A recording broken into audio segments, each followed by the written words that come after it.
Segundo de Reyes, capítulo 5. Vamos a orar para empezar este tiempo de estudio. Señor, gracias te damos por tu amor, que podemos estar delante de ti esta noche, por tu gracia, no por lo que hayamos hecho nosotros, Señor. Si estamos aquí delante de ti escuchándote, es porque tú viniste a rescatarnos, Señor. Diste tu vida por nosotros. Y en tu gracia nos revelaste tu amor y nos regalaste esa fe para creer. Y hoy, Señor, siendo tus hijos, queremos conocerte y caminar de tu mano, Señor. Y Dios, es una bendición poder estar aquí juntos, Señor. Te pedimos que te glorifiques esta noche entre nosotros por medio de tu palabra, Señor, que nos hables, que abras nuestro entendimiento, nuestro corazón, Señor, para recibir tu palabra, Señor. Nos ponemos en tus manos en el nombre de Jesús. Amén. Muy bien. Hemos estado estudiando acerca de este hombre Eliseo y lo hemos visto como un siervo, como un hombre enviado por Dios al pueblo de Israel, un pueblo lleno de idolatría, lleno de pecado.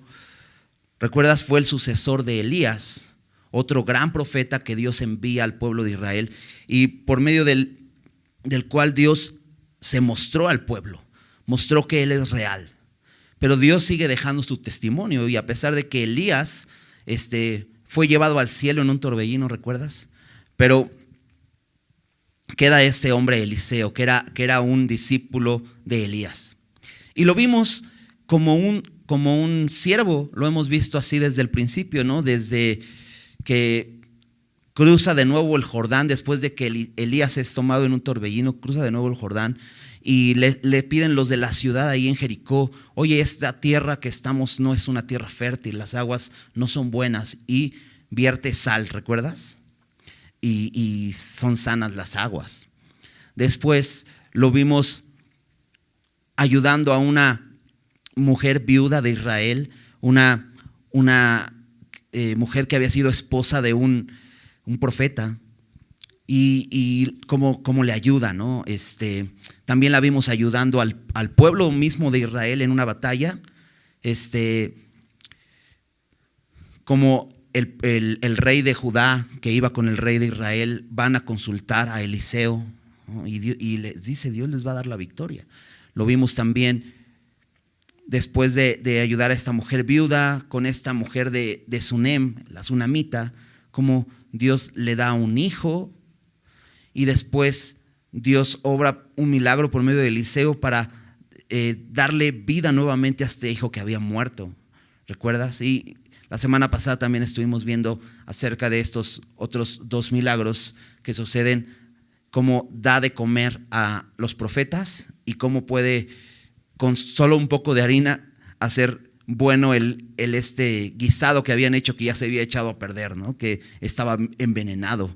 Y al final vimos esta pequeña historia de cómo con unos pocos panes pudieron alimentar a 100 hombres que había ahí, ¿no? Entonces hemos visto cómo este hombre ha estado sirviendo, pero hemos visto a Eliseo sirviendo a gente de Israel, del pueblo de Israel. Hoy vamos a estar estudiando este capítulo 5 acerca de cómo Dios obró un milagro a través de Eliseo, pero en la vida de un hombre que no era israelita, un extranjero. De hecho, Jesús usa hace referencia a esta historia bíblica para decir cómo se necesitaba fe. En Lucas 4 habla de esto, porque recuerdas, Jesús era de Nazaret. Nazaret estaba en la región de Galilea.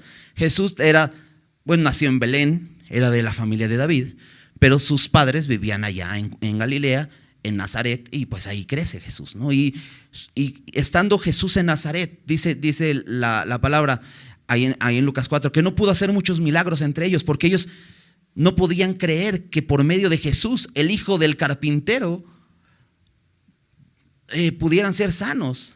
Y entonces Jesús les dice: pues es que un profeta nunca es acepto en su tierra, ¿no? Y dice cómo mismo Elías fue enviado con una mujer de Sidón, de un lugar extranjero, y Dios obró milagros ahí.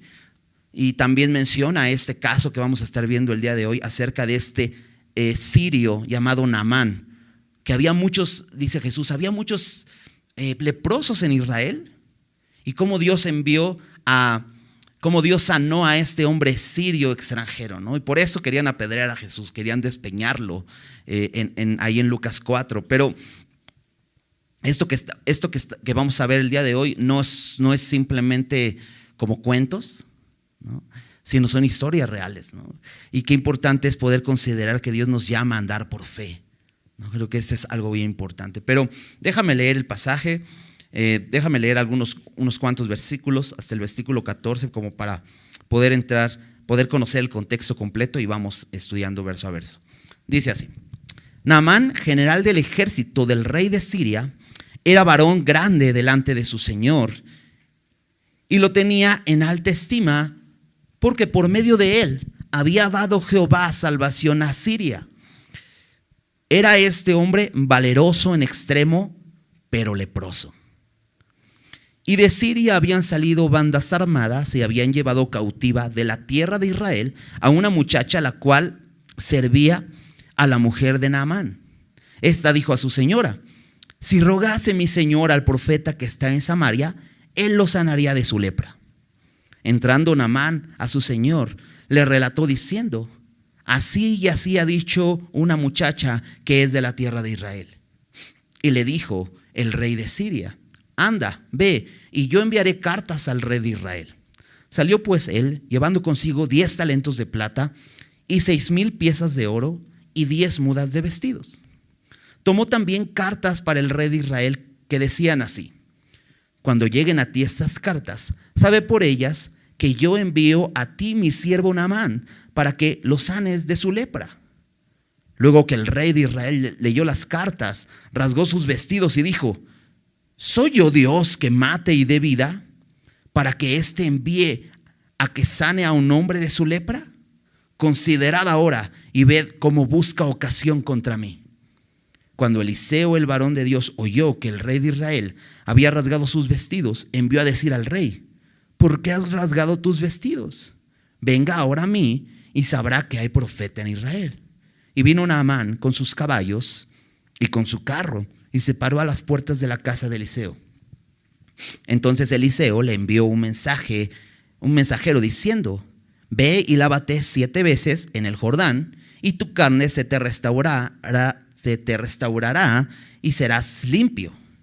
Y Naamán se fue enojado diciendo: he aquí, yo decía para mí, saldrá él luego, y estando en pie invocará el nombre de Jehová su Dios, y alzará su mano y tocará el lugar y sanará la lepra. Habana y Farfar, ríos de Damasco, ¿no son mejores que todas las aguas de Israel? Si me lavare en ellos, ¿no seré también limpio? Y se volvió y se fue enojado. Mas sus criados se le acercaron y le hablaron diciendo: Padre mío, si el profeta te mandara alguna gran cosa, ¿no la harías?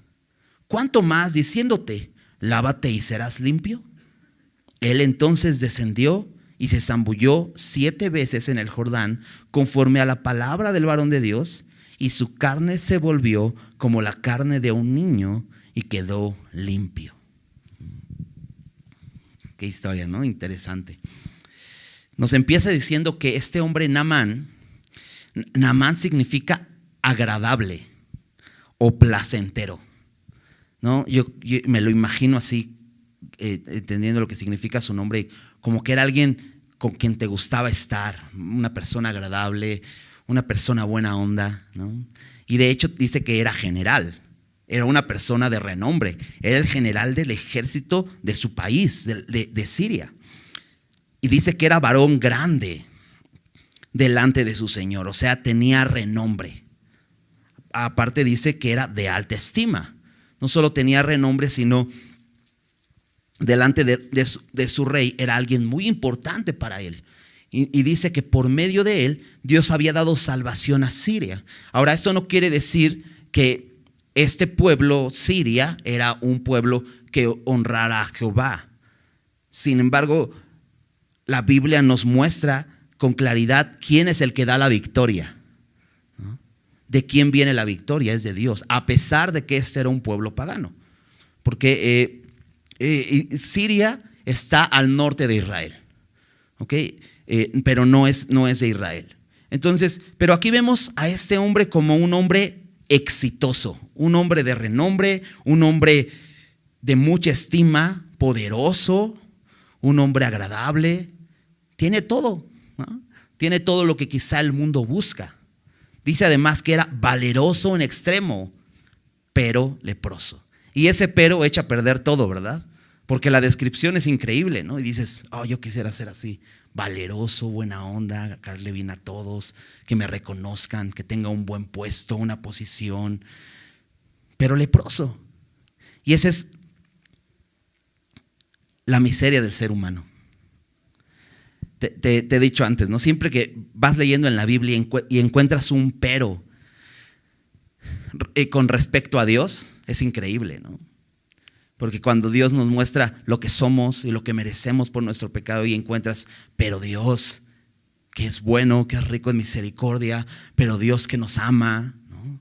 Siempre es increíble. Pero cuando encuentras un pero con respecto al hombre, siempre decepciona, porque es pero hizo lo malo, pero fue rebelde, pero esto, pero el otro, y aquí, pero leproso.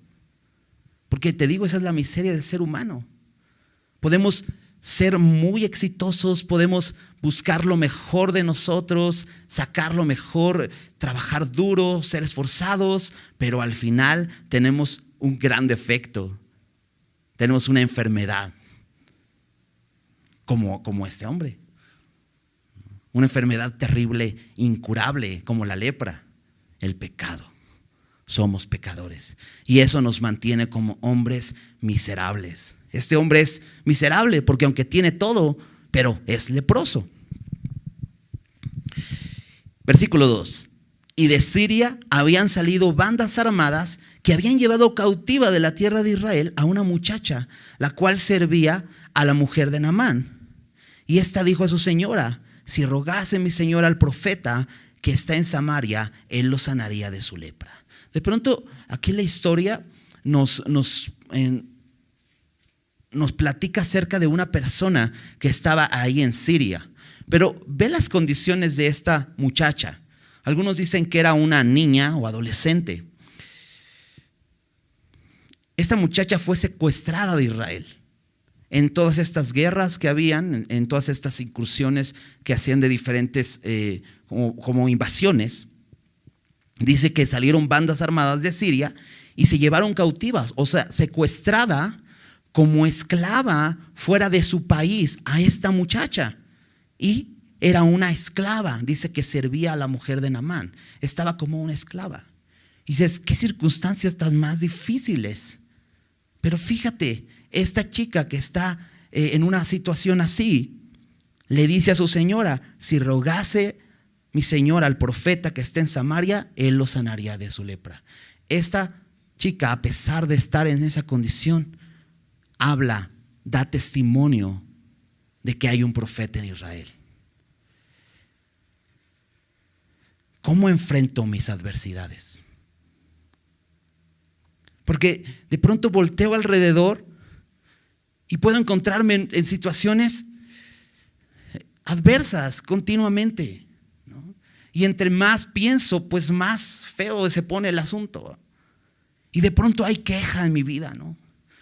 Es que nací en este país pobre, tercermundista, y el gobierno que tengo, y las decisiones que se toman, y bla, y la economía, y no tengo dinero, y mira dónde vivo, y todo eso. Y empezamos así, quejarnos todo el tiempo.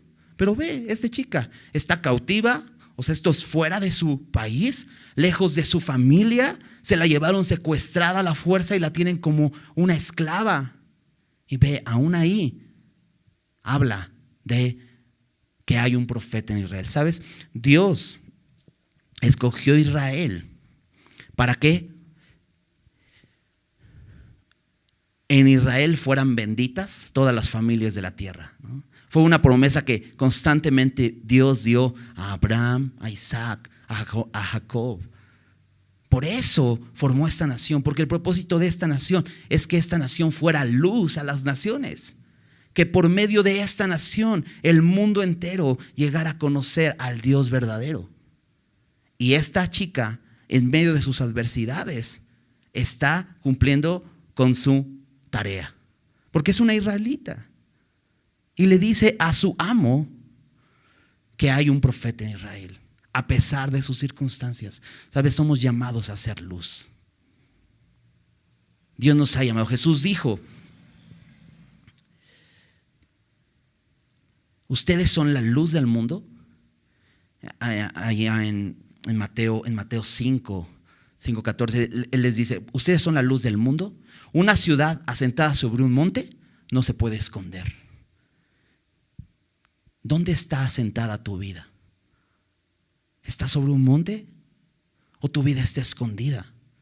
Dice Jesús: y tampoco pones una luz debajo de la cama, sino la pones en alto para que alumbre a todos los que están en casa. Ahora, si Dios ya nos ha salvado, Dios nos ha llamado a hacer luz en medio de la situación que estemos viviendo.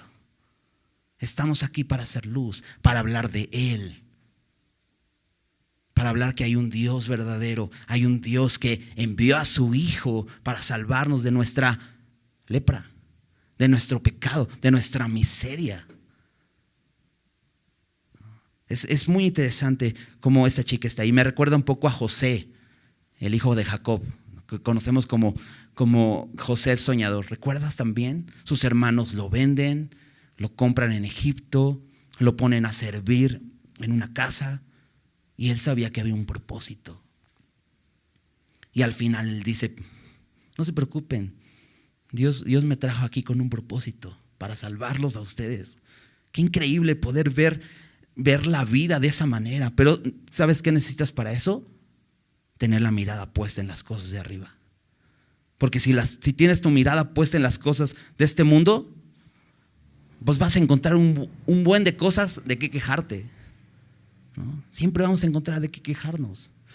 Pero bueno, esta chica da testimonio. ¿Y qué hace este hombre fuerte, valeroso, de renombre, pero leproso? Naamán. Versículo 4: entrando Naamán a su señor, le relató diciendo: así y así ha dicho una muchacha que es de la tierra de Israel. Y entonces, como era apreciado por su rey, él dice: ve, ¿no? Y le da todo lo que necesita.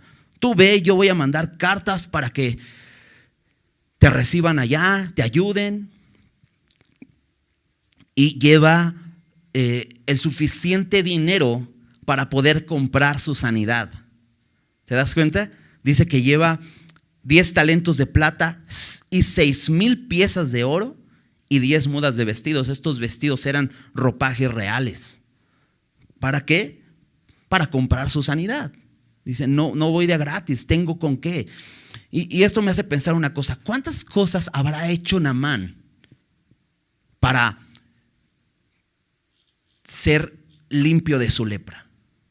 ¿Cuántas cosas crees que habrá hecho? Y sabes, el ser humano tiene una necesidad. Vive insatisfecho y quiere llenar esa necesidad, ese vacío que tiene. ¿Cuántas cosas has hecho o cuántas cosas hiciste para poder llenar ese vacío? ¿O estás haciendo? Sabes, solo Jesús puede llenar tu vida. Nada más, ¿no? Y a lo mejor podemos empezar a pensar a cuántos médicos visitaste, Naamán, para que te sanaran, y nada.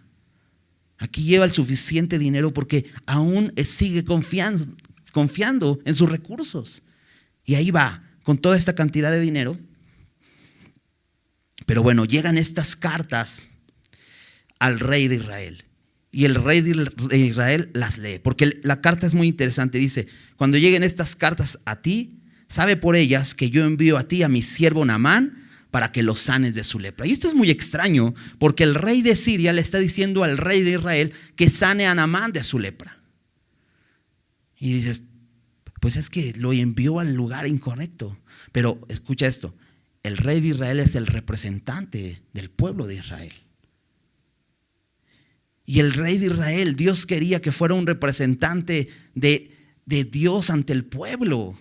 ¿Recuerdas a David? Eso es lo que era. un pastor para el pueblo de Israel. Pero para este entonces el pueblo se ha olvidado completamente de esto. Los reyes viven en una completa idolatría y este rey lo toma a mal. Porque dice, mira, lo único que quiere es pelear conmigo. O sea, ¿cómo se le ocurre? ¿Acaso soy yo Dios que pueda sanar a alguien? ¿Cómo se le ocurre? Pero el pueblo de Israel fue llamado a hacer luz, aún el rey. Y esta es una oportunidad para que este rey pueda hacer luz. Ahora, claramente, él no es Dios, pero no necesitaba hacerlo, porque en su pueblo, en el pueblo de Israel, estaba el Dios verdadero. Decía un amigo, lo importante no es saber, sino tener el teléfono del que sabe. Y pues sí, porque él sabía que había un profeta en Israel. De hecho, anteriormente lo vimos yendo a este profeta. ¿Te acuerdas que hasta Eliseo le dijo, híjole, nada más porque viene aquí Josafat, el rey de Judá, porque si no, ni ganas de abrirte la puerta? Pero sabía que había un profeta que podía hacer milagros y no aprovecha la oportunidad. Mira, hasta le traían un buen paquete de regalos y no aprovecha la oportunidad de decir, pues sí, ahorita le hablamos a Eliseo, yo creo que él puede ayudarte.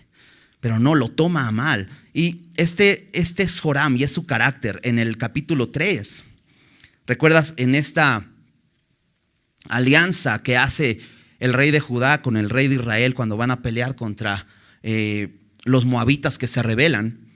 En el capítulo 3, versículo 10.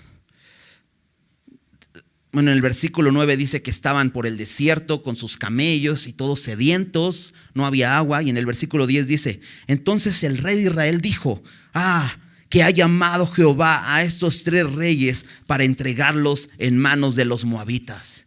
Era alguien completamente pesimista y las cosas que le sucedían entonces eran malas. ¿Eres de aquellos que las cosas que te suceden son todo el tiempo, oh, mira lo que está pasando, yo creo que Dios tiene algo contra mí? Así era Joram, este rey. Y aquí Dios le está dando la oportunidad de ser luz para las naciones y lo toma a mal. Rasga sus vestidos. Y es todo un espectáculo esto, porque Elías, versículo 8 dice, cuando Eliseo, el varón de Dios, oyó que el rey de Israel había rasgado sus vestidos. O sea, eso no solo lo hizo en su casa, lo hizo saber, que todo el mundo se enterara.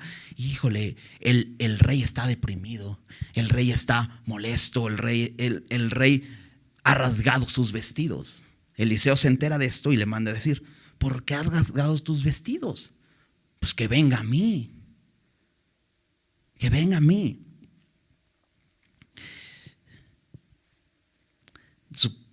Romanos 8:28 dice, y sabemos que a los que aman a Dios, todas las cosas les ayudan a bien. ¿Tienes esa certeza cuando vives aflicciones? Que esa es una oportunidad para que Dios se glorifique en tu vida, que Dios tiene un buen propósito en eso que estás viviendo. ¿O lo tomas como este hombre pesimista, negativo, diciendo, es que yo creo que Dios me está castigando? Ok. Viene este hombre, Naamán.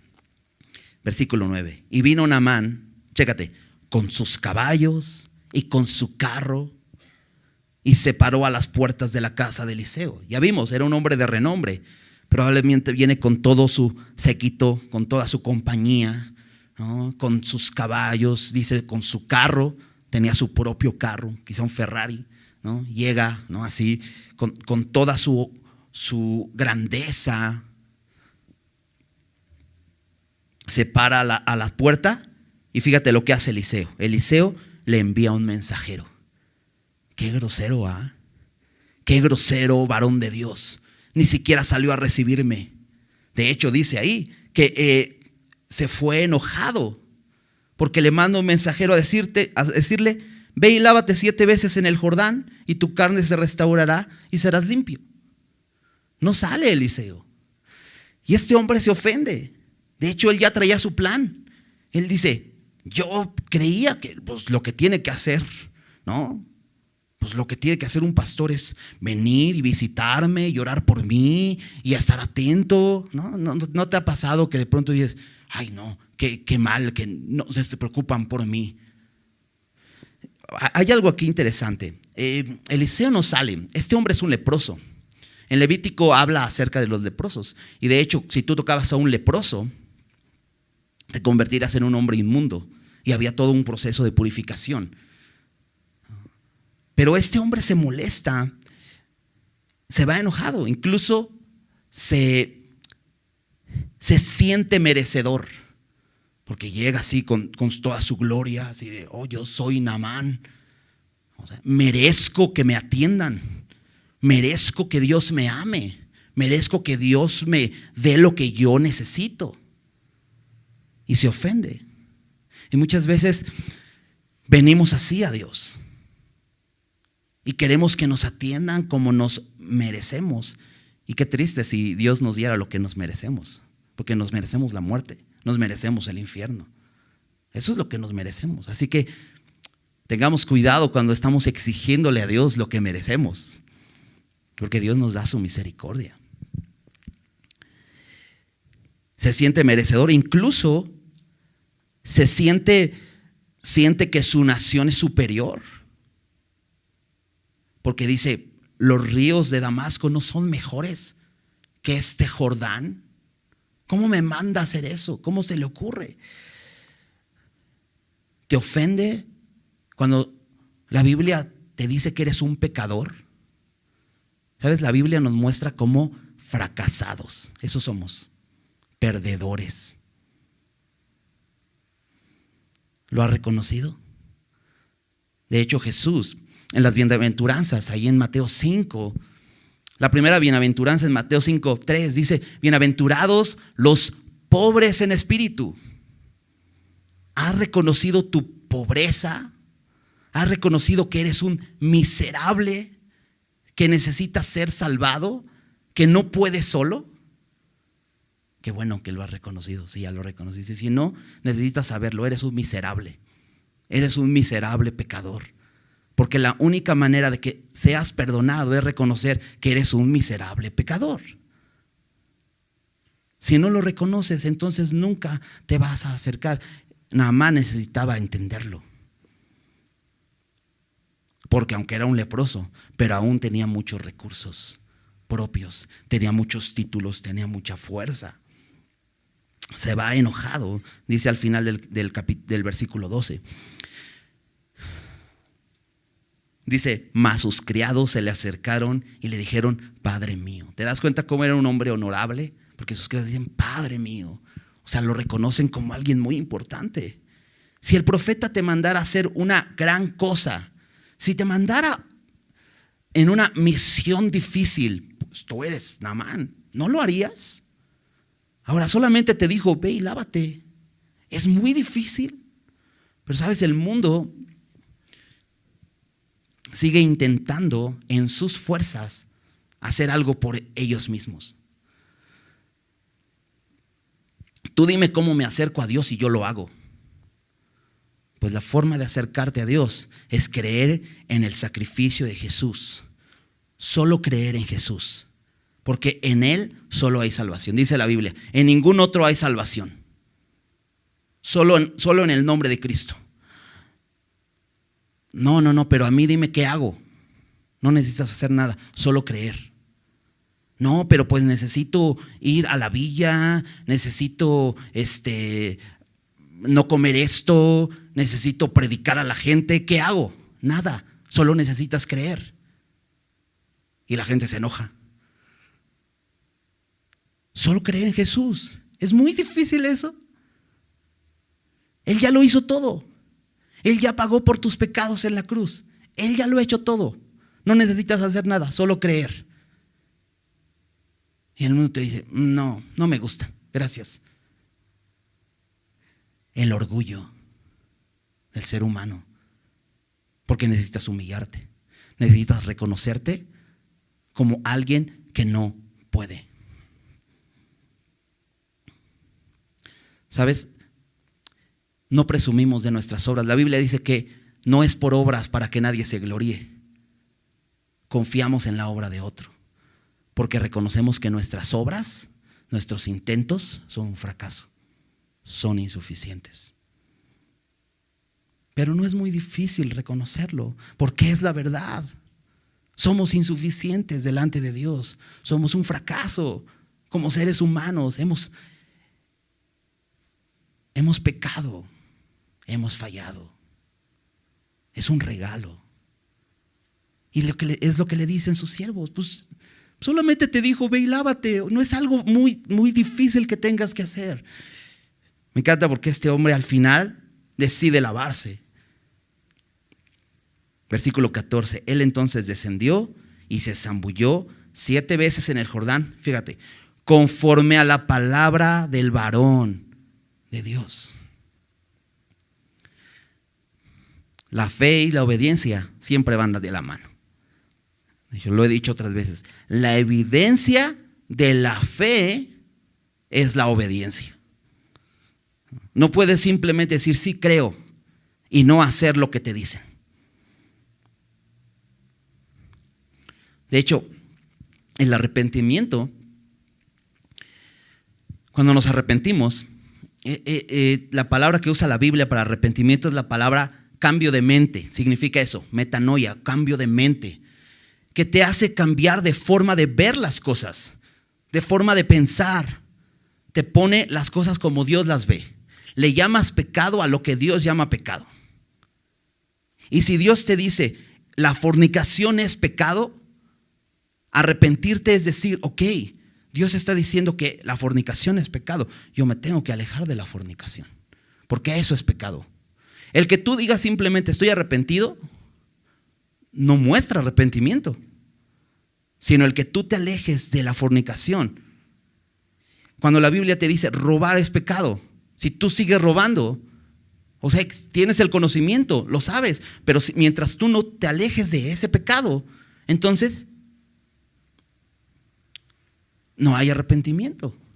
Porque la fe y el arrepentimiento van de la mano. Y la fe se ve manifestada a través de la obediencia.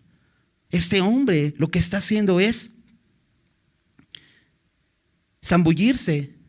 Tan sencillo como eso. Pero dice conforme a la palabra del varón de Dios. Obedece. Y si Dios está diciendo, deja ese pecado, déjalo. Apártate de ese pecado. ¿Lo crees?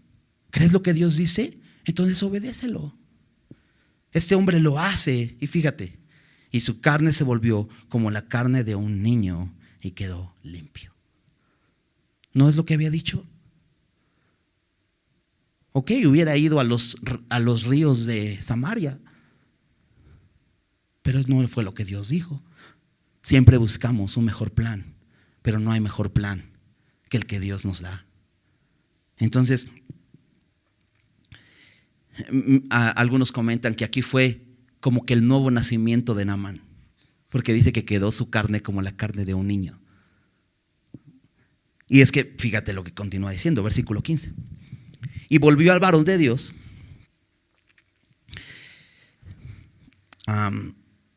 él y toda su compañía, y se puso delante de él y dijo: he aquí ahora conozco que no hay Dios en toda la tierra sino en Israel. ¿Te das cuenta cuál era el propósito de su enfermedad?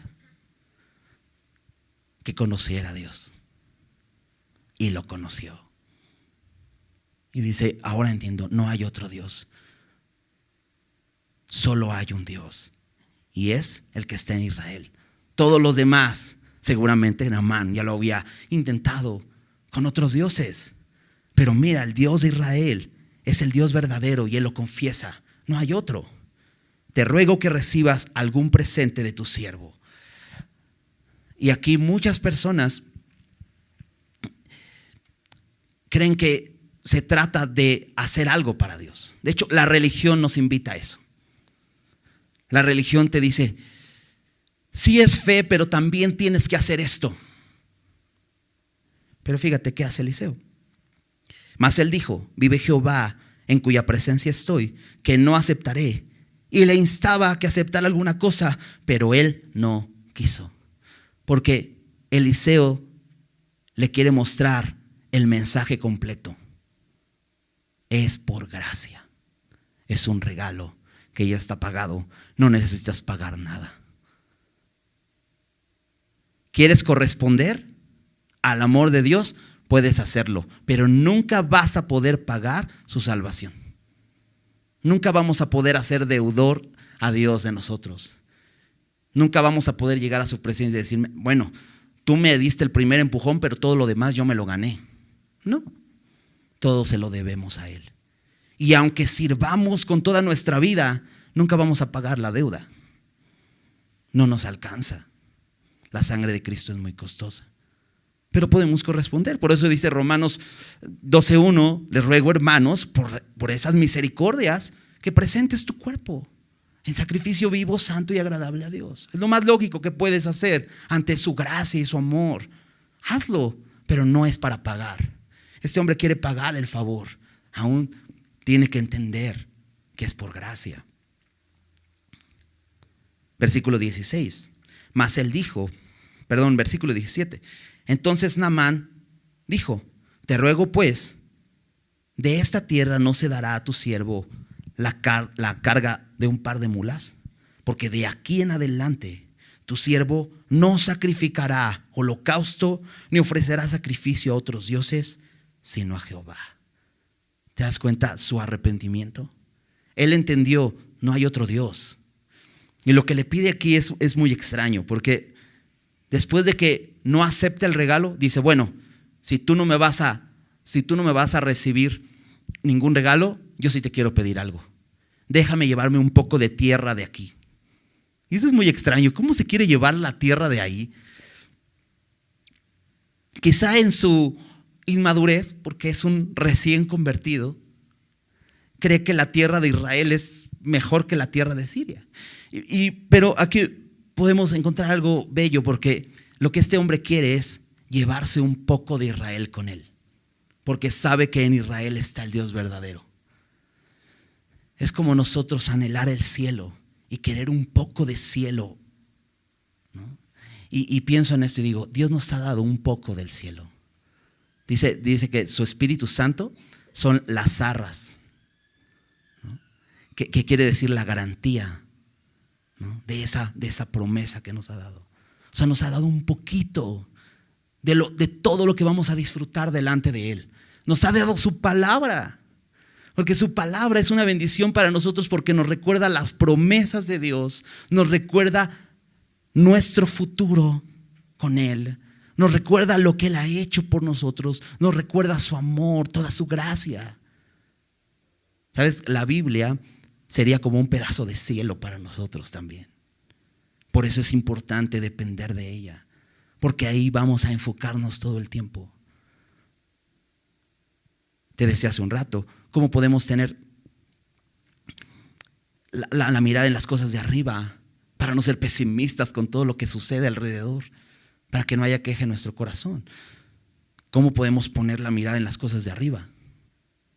Porque volteas al cielo y dices, y luego bien contaminado, ¿no? Y vas a seguir encontrando cosas por las cuales quejarte. Pero no es voltear al cielo precisamente, sino voltear más allá del sol. ¿Y cómo podemos ver más allá del sol? Pues con la Biblia. La Biblia es como una ventana a eso, al cielo, porque pone nuestra mirada en Jesús, que está sentado a la diestra de Dios. Por eso dice Pablo ahí en Colosenses 3, pon la mira en las cosas de arriba, no en las de la tierra, porque ahí está nuestra esperanza. Entonces este hombre quiere llevarse un poco de Israel con él. Dice, porque de aquí en adelante no voy a sacrificar a ningún Dios, solo a Jehová. Y fíjate además que dice versículo 18, en esto perdone Jehová a tu siervo, que cuando mi señor el rey entrare en el templo de Rimón para adorar en él, y se apoyare sobre mi brazo, si yo también me inclinare en el templo de Rimón, cuando haga tal, Jehová perdone en esto a tu siervo. Y él le dijo: ve en paz. Se fue pues y caminó como media legua de tierra. ¿Qué onda con este hombre? Está dispuesto a servir a Dios, a adorarlo solo a Él. Pero dice: pero tengo que regresar a mi trabajo. Mi condición actual no ha cambiado. Sirvo a un rey. Soy el general del rey de Siria. Pero dice: yo espero que Dios me perdone esto. Voy a ir y Él va a querer que lo lleve a adorar a Rimón, su Dios. Y no lo voy a juzgar por eso. Mejor voy a hacer luz ahí. Qué importante es esto. Te decía, esta muchacha, la que vimos al principio, esta que se llevaron cautiva, secuestrada como una esclava, fue luz. Eliseo lo vemos siendo luz, mostrando que hay Dios en Israel. El rey perdiendo la oportunidad de ser luz, pero este hombre quiere ser esa luz. Y dice: voy a tener que seguir sirviendo a mi rey, pero yo quiero que Dios me perdone, ¿sabes? Porque aunque doble mi rodilla, porque le estoy sirviendo a Él, pero sabes, mi corazón solo es de Jehová. Y sabes, caminamos en este mundo y muchas veces podemos estar de pronto incómodos con cosas que hacemos en este mundo. No estoy diciendo que estemos pecando. Sin embargo, que muchas veces no puedes estar en un trabajo donde digas se hace lo correcto. A veces son ambientes difíciles, ambientes de mucha inmoralidad, de mucho pecado, ¿no? La gente, la forma en que piensa ahí. Y Dios nos llama a ser luz en medio de eso. Ser luz en medio de esas tinieblas. No juzgando a la gente por la forma en que vive, sino ser luz y modelar el carácter de Cristo en nuestras vidas, ¿no? Y a pesar de que estemos ahí, poder decir: pero yo no voy a rendir mi corazón. Podré doblar mi rodilla, pero mi corazón es leal a Cristo. Este hombre tiene esa convicción. Me encanta la respuesta de Eliseo. Le dice: ve en paz. Y recordaba este versículo en Romanos 5:1. Justificados pues por la fe, tenemos paz para con Dios por medio de nuestro Señor Jesucristo. Podemos vivir en este mundo en paz. Ahora, la paz, como Jesús dijo, no es como el mundo la da, porque el mundo busca una paz que significa ausencia de problemas. Esa es la paz que el mundo anhela. Pero la paz que nos muestra la Biblia es la paz que une dos cosas que estaban separadas. Paz significa reconciliación. Estamos reconciliados con Dios. Algo que estaba en enemistad, no podíamos relacionarnos con Él. Y si estamos reconciliados con Dios, ¿qué importa lo demás? Me encanta que le dice: ve en paz. Disfruta de esa paz que Dios te ha dado. Sigue viviendo tu vida en este mundo en paz. No es que no vaya a haber problemas, sino que ya estás en paz con Dios. Es muy bella esta historia. Es una historia de redención. Un hombre que puede conocer al Señor a través de este profeta que decide ayudar a un hombre extranjero, a un hombre que viene de lejos, un hombre orgulloso, pero que termina humillándose. Si te das cuenta, como que Naamán fue cambiando y de pronto lo ves humillado, como un siervo.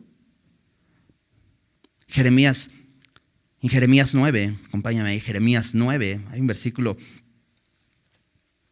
muy bonito, ahí Jeremías 9, 23.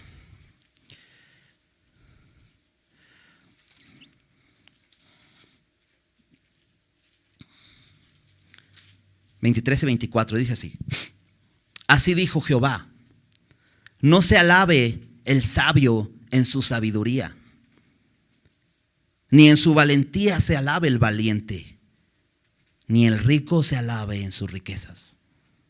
Mas alábese en esto el que se hubiere de alabar, en entenderme y conocerme, que yo soy Jehová, que hago misericordia, juicio y justicia en la tierra, porque estas cosas quiero, dice Jehová.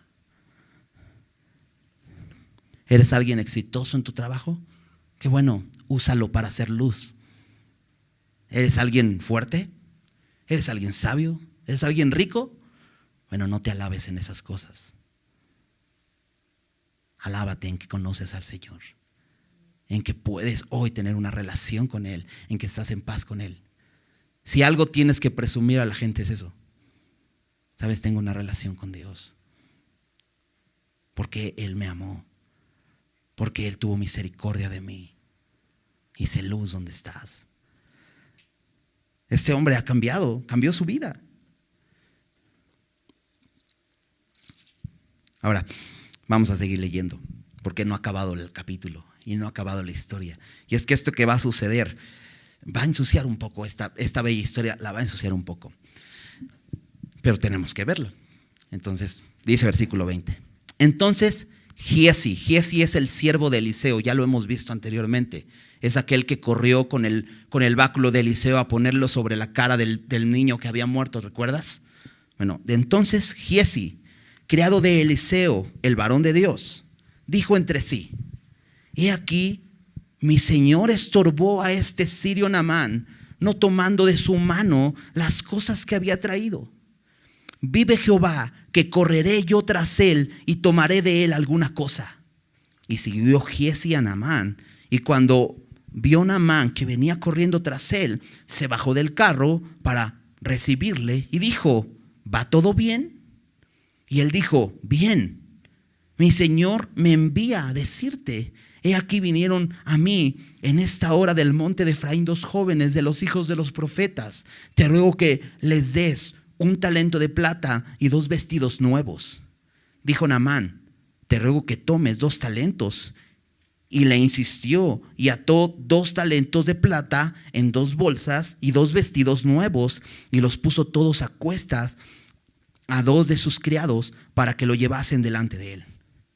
Y así que llegó a un lugar secreto, él lo tomó de mano de ellos y lo guardó en la casa. Luego mandó a los hombres que se fuesen. Y él entró y se puso delante de su señor.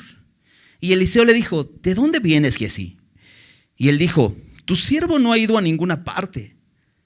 Él entonces le dijo: ¿no estaba también allí mi corazón cuando el hombre volvió de su carro a recibirte? Es tiempo de tomar plata y de tomar vestidos, olivares, viñas, ovejas, bueyes, siervos y siervas. Por tanto, la lepra de Naamán se te pegará a ti y a tu descendencia para siempre. Y salió delante de él leproso, blanco como la nieve. Dices: wow, si ensucia la historia, va. Porque es el siervo del varón de Dios. Un siervo que no andaba por fe, sino por vista. Le hicieron ojitos los vestidos, las monedas de plata y de oro que traía, los regalos. Híjole, está triste la historia, ¿va?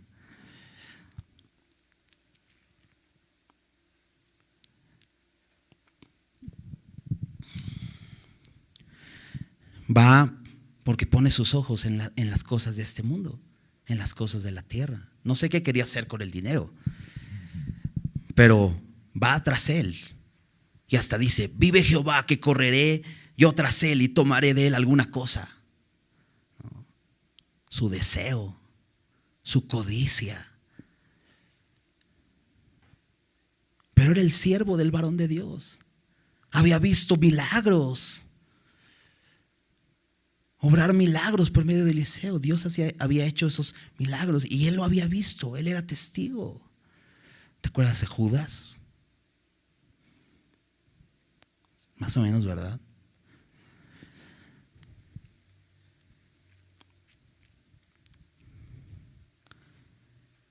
Va con mentiras, diciéndole: no, mi Señor me envía a ti.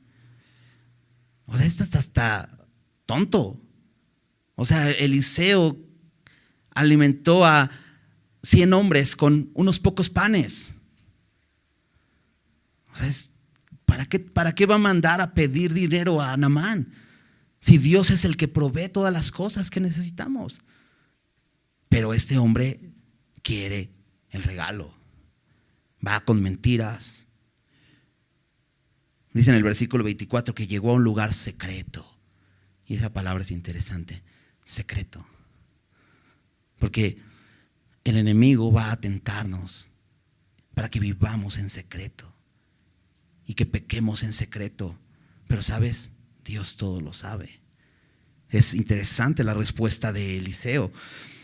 Pero primero Eliseo, en el versículo 25, después de que Giezi ha hecho todo esto, le dice: ¿de dónde vienes, Giezi?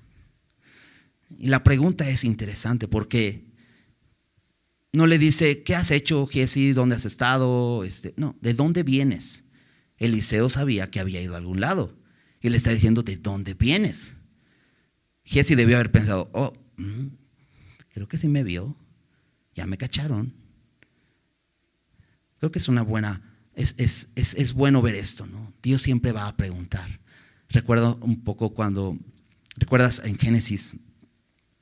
Después de que Adán y Eva pecaron. Y le pregunta a Dios: Adán, ¿dónde estás?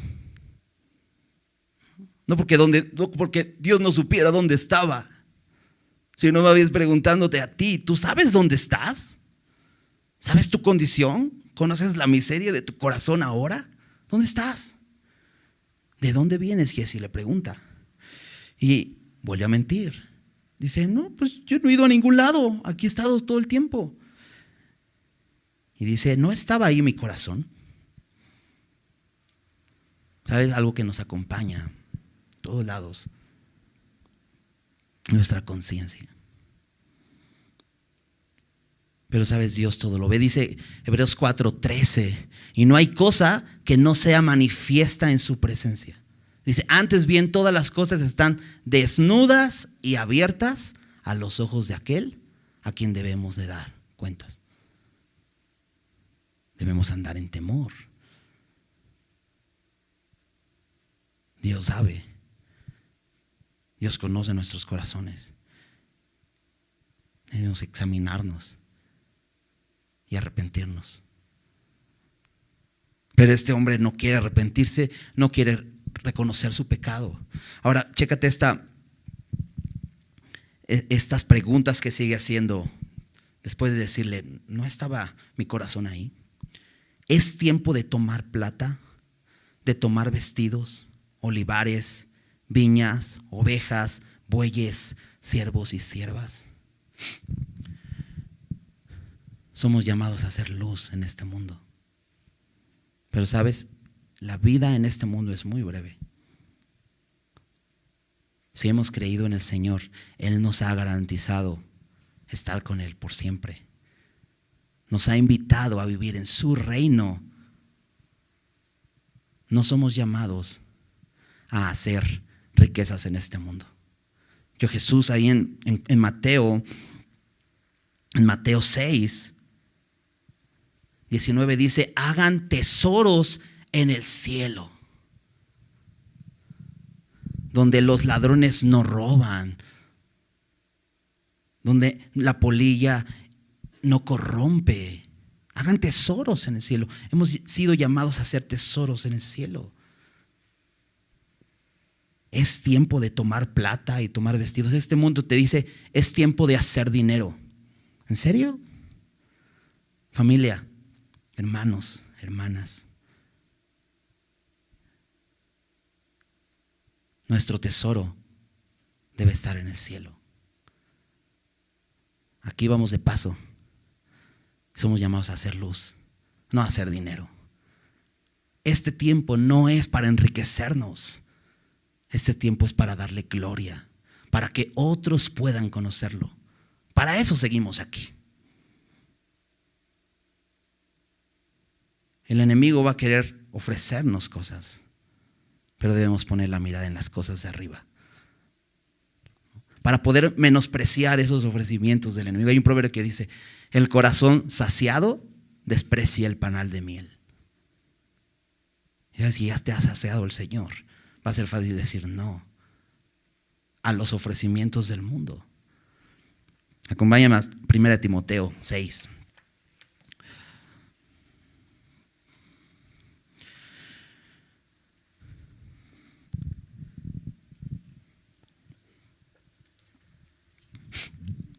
Pablo está hablando de hombres que han buscado la piedad o las cosas espirituales, las enseñanzas bíblicas, ¿no? y todo esto como una fuente de ganancia. Déjame leer desde el versículo 3. 1 Timoteo 6, 3. Dice: si alguno enseña otra cosa y no se conforma a las sanas palabras de nuestro Señor Jesucristo y a la doctrina que es conforme a la piedad, está envanecido, nada sabe, delira acerca de cuestiones y contiendas de palabras, de las cuales nacen envidias, pleitos, blasfemias, malas sospechas, disputas necias de hombres, chécate, hombres corruptos de entendimiento, privados de la verdad, que toman la piedad, toman las cosas espirituales, toman el agradar a Dios como fuente de ganancia. Apártate de los tales, le dice Pablo a Timoteo. Pero fíjate, pero gran ganancia. Ellos toman la piedad como una fuente de ganancia material. Pero dice Pablo, pero gran ganancia es la piedad, o sea, agradar a Dios, acompañada de contentamiento. Este hombre Giezi era un servidor, hacía muchas cosas para Eliseo, pero no había en él contentamiento. Gran ganancia es la piedad acompañada de contentamiento. Porque nada hemos traído a este mundo y sin duda nada podremos sacar. Esta es una gran verdad. Lo que hayas ganado en este mundo aquí se queda. Cuando te mueras no te lo vas a llevar. No es posible. No te lo puedes llevar. No trajiste nada y nada te vas a llevar. Así que, sabiendo esto, dice Pablo, así que teniendo sustento y abrigo, estemos contentos con esto. Sustento y abrigo, ¿a qué se refiere sustento? Alimento, ¿no? Comida. Abrigo, pues sabemos que es un abrigo, una chamarrita, un suéter, una casita, ¿por qué no? Algo que nos proteja, ¿no? Pero es abrigo. Tampoco habla de una mansión o un palacio. Teniendo sustento y abrigo, estemos contentos con esto. Porque los que quieren enriquecerse, Giezi es uno de ellos. Todo empezó por un deseo de enriquecerse. No está diciendo los ricos, sino los que quieren enriquecerse. Y es que aunque seas rico, vas a querer enriquecerte más. Porque el dinero no llena. Entonces quieres más y más y más. Pero puedes ser pobre y quieres enriquecerte. Dice, los que quieren enriquecerse caen en tentación y lazo. ¿No ves aquí este cuadro, aquí así? Y en muchas codicias necias y dañosas que hunden a los hombres en destrucción y perdición. Lepra. ¿Viste cuál fue el castigo para Giezi? Pero es grave porque ahora es un hombre leproso. Es un hombre que ya no puede estar entre la gente de manera normal. Es un hombre enfermo. Ahora es un hombre que ya no puede servir. Se ha privado de poder servir a los demás, estar cerca de los profetas. Se está privando de poder seguir viendo esa evidencia del poder de Dios entre ellos. Ya no puede tener comunión con la gente. Eso es lo que hace los que quieren enriquecerse. Porque ya hemos leído muchas veces este versículo. Porque raíz de todos los males es el amor al dinero.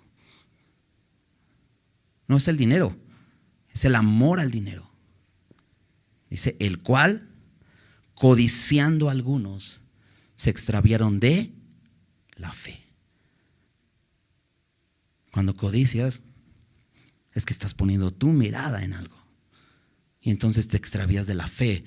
Porque la fe es la certeza de lo que se espera y la convicción de lo que no se ve. Fe es tener la mirada en las cosas de arriba. Fe es confiar en lo que Dios ha dicho.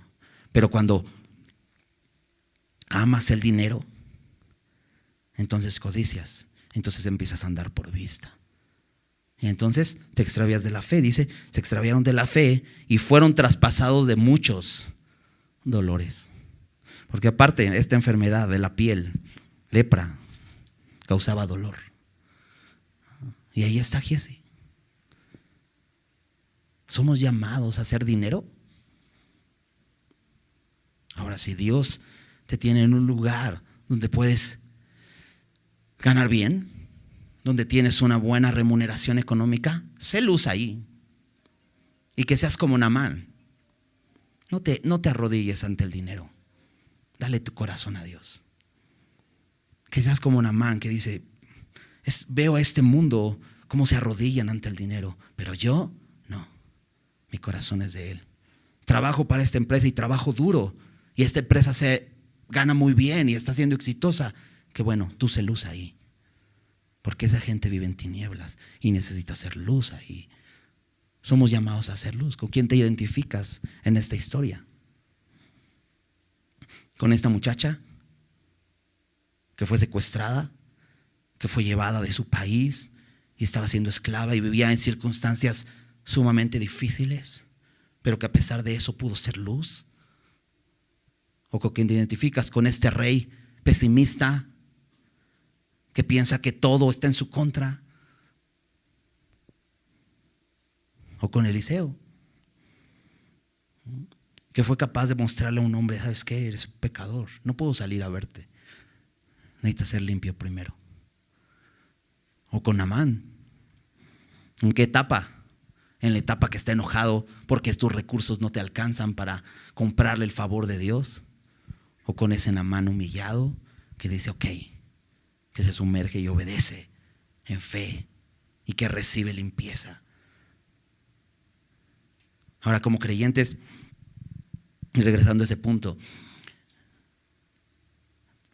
la Biblia también es comparada al agua que lava. Y le decían los siervos de Naamán a su amo, ¿no vas a hacer lo que te pidió, que es tan fácil? Y sabes, la Biblia nos invita a que dependamos de la palabra de Dios. Pero a veces eso se nos hace tan difícil, pero es fácil. Dios no nos pide otra cosa. Lo podemos conocer en la palabra. Pasa diario tiempo en la palabra. Ven a ser lavado. Porque hay una realidad. Aunque ya hemos sido lavados de nuestros pecados y el pecado ya no está, ya no nos condena, pero el pecado sigue morando en nosotros. De alguna manera sigue habiendo lepra en nuestra naturaleza. Hay pecado en nuestra naturaleza. ¿Qué necesitamos? De la palabra de Dios. Porque la palabra de Dios nos va a lavar cada día. ¿Recuerdas esta escena cuando Jesús viene a servir a sus discípulos? Se pone una toalla, toma un lebrillo y empieza a lavar los pies de los discípulos. Y cuando llega Pedro, le dice: Pedro, tú no me lavas los pies, Señor. Y le dice Jesús: bueno, tú no lo entiendes ahora, Pedro, pero luego lo vas a entender, déjate de lavar. Y dice: no, tú no me vas a lavar los pies jamás. Y entonces Jesús le dice: bueno, si no te lavo, pues no vas a tener parte conmigo. Bueno, está bien, lávame todo, la cabeza, todo, quiero tener parte contigo. Y dice: no necesitas que te lave todo. El que está limpio no necesita lavarse otra vez, solamente los pies. Porque vivimos en un mundo sucio y necesitamos venir cada día a lavarnos los pies. Necesitamos ser lavados. Pero a veces nos enojamos y decimos: ay, ¿cómo voy a leer la Biblia? No, tengo mejores cosas que hacer. ¿Cómo voy a apartar un tiempo para tener la Biblia si tengo tantas cosas que hacer? Necesitas apartar un tiempo, porque es la forma en que Dios nos lava. Qué importante. ¿Con quién te identificas en esta historia? Necesitamos humillarnos. para poder ser luz, entonces necesitamos humillarnos. Este hombre Naamán se convirtió en una luz también para la gente que estaba alrededor de él. ¿Tú qué eres? ¿O te identificas con Giesi? Otra persona ahí, ¿no?, que pudimos conocer, poniendo su mirada en las cosas de este mundo, tratando de satisfacer sus deseos, creyendo que ahí vas a encontrar el gozo, ¿no? Amor al dinero. Es tiempo de tomar plata y de tomar vestidos. Es tiempo de vestir bien, ¿no?, vestir a la moda. Es tiempo de gastar nuestros recursos en eso. ¿En qué estás gastando tu vida? Gástala para el Señor. Porque el amor al dinero, tarde o temprano, te va a mostrar que estás preso. Vamos a orar. Señor, gracias por tu palabra. Gracias, Señor, porque podemos agradecerte lo que has hecho en nuestras vidas. Señor, en nuestra miseria, tú te mostraste, Señor, para salvarnos. En nuestra miseria, Señor, porque tú ves el corazón, Señor. Y aunque delante de los hombres nos podamos ver exitosos, valientes, fuertes, Señor, delante de ti somos leprosos. Y gracias, Señor, porque tú estuviste dispuesto a lavarnos y nos lavaste con tu sangre. Diste tu vida y derramaste tu sangre para lavarnos, Señor. Y aquí estamos, Señor, como este hombre Naamán. Tuvimos que reconocer nuestra miseria. Tuvimos que reconocer que nuestros recursos no nos alcanzaban. Tuvimos que humillarnos. Y gracias, Señor. Gracias porque hoy podemos estar delante de ti, reconociendo que eres el único Dios digno de gloria, y con ese deseo de ofrecer sacrificios solo a ti. En un mundo, Señor, que adora a otros dioses, pero nosotros con nuestro corazón siendo leales a ti. Ayúdanos a ser como este hombre, Señor, que te ha reconocido solo a ti. Señor, guárdanos de la codicia. Guárdanos, Señor, de poner nuestra mirada en las cosas de este mundo y querer vivir como este mundo vive, queriendo enriquecernos, Señor. Porque donde esté nuestro tesoro, ahí estará nuestro corazón. Y nuestro corazón te pertenece. Guárdanos, Señor, de perseguir lo que persigue este mundo. No es tiempo de esas cosas. Es tiempo de darte gloria a ti. Es tiempo de darte a conocer. Es tiempo de ser luz. Señor, gracias por recordarnos esto. Haz tu obra en nosotros, Señor. Que podamos ser luz en medio de este mundo que tanto te necesita. Te damos muchas gracias en el nombre de Jesús. Amén.